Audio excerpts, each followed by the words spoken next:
përsëri një paraqitje tjetër të mirë dhe pse jo të synojmë fitoren edhe në atë përballje. No, it's okay. He's fine. Okay, thank you. Ana vazhdo.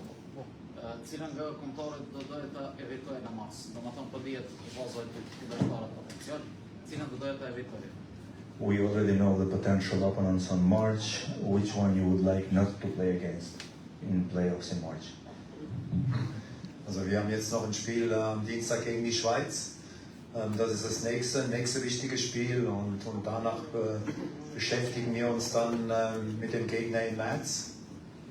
Und wir sind jetzt in den Playoff-Spielen und klar, wenn du in den Playoff-Spielen bist, dann willst du diese gewinnen und da ist es eigentlich egal, welchen Gegner du bekommst. Du musst einfach 2 Spiele gewinnen, um dann dich für die WM zu qualifizieren.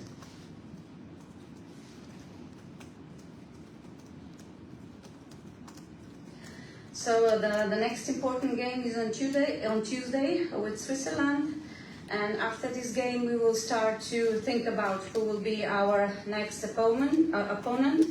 The plan is to play in the playoff. We of course want to win, and then we will see who will be our opponent.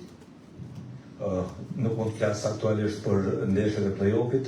Ideja dhe mendimet e mia aktualisht janë fokusuara tek ndeshja e së martës kundër Zvicrës, aty është gjithë fokusi jonë, tek pas asaj ndeshje do të fillojmë të mendojmë për ndeshjet e marsit, do të shohim se kush do të jenë kundërshtarët, do të fillojmë të bëjmë planifikimet tona, normalisht qëllimi është se në ato ndeshje të arrijmë fitore, por akoma shumë herët për të filluar të mendojmë për to.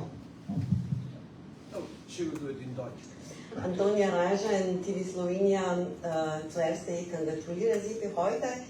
Eine Frage gegen die Atmosphäre. Es war wie zu Hause spielen, was kann Sie gegen das sagen? Es war besser wie in Pristina. Besser als in Pristina nicht, aber ich habe gesagt, dass Kosovo, das ganze Land, stolz sein kann auf das Nationalteam. Aber wir, Trainer, Staff und Spieler, alle vom kosovarischen Verband, wir können auch sehr, sehr stolz auf unsere Fans sein, weil so viele Fans, die uns jetzt hier nach Slowenien begleitet haben, so viele Fans, die in Schweden waren, in der Schweiz, es ist einfach unglaublich und darauf sind wir auch sehr, sehr stolz und das hat man auch auf dem Platz gespürt. Die Fans haben der Mannschaft Energie gegeben, ne? Und diese Energie braucht eine Mannschaft, um dann auch Spiele zu gewinnen.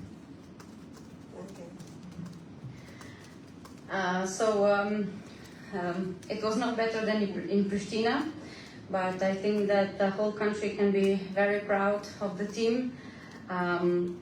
Also, all of us who work with the team can be very proud. There was really a lot of fans here in Slovenia and also in Sweden, and these fans give to the team a great energy. Atëherë pyetja është nëse numri i madh i shikuesve që mbështesin Kosovën sonte dhe tifozët e Kosovës bëri trajnerin dhe skuadrën të ndjetë sikur po luajnë në Prishtinë. Përgjigjja është jo në kontent që është atmosferë si në Prishtinë ose më e mirë se sa në Prishtinë kur luajmë si në Koqir, por mund të them që është një atmosferë fantastike edhe këtu dhe jam shumë falendërues për gjithë shikuesit e shumë që binë për ta përkrahur skuadrën tonë. Unë në krye të stafit të trajnerëve, futbollistët, por edhe gjithë federata e futbollit të Kosovës dhe gjithë njerëzit janë shumë falendërues dhe krenar me numrin e madh të spektatorëve dhe shikuesve që kemi pasur kudo që kemi luajtur në Zvicër, në Suedi, por edhe sonte këtu dhe kjo tregon krenarinë që e ka të populli i Kosovës me ekipin e vet kombëtar.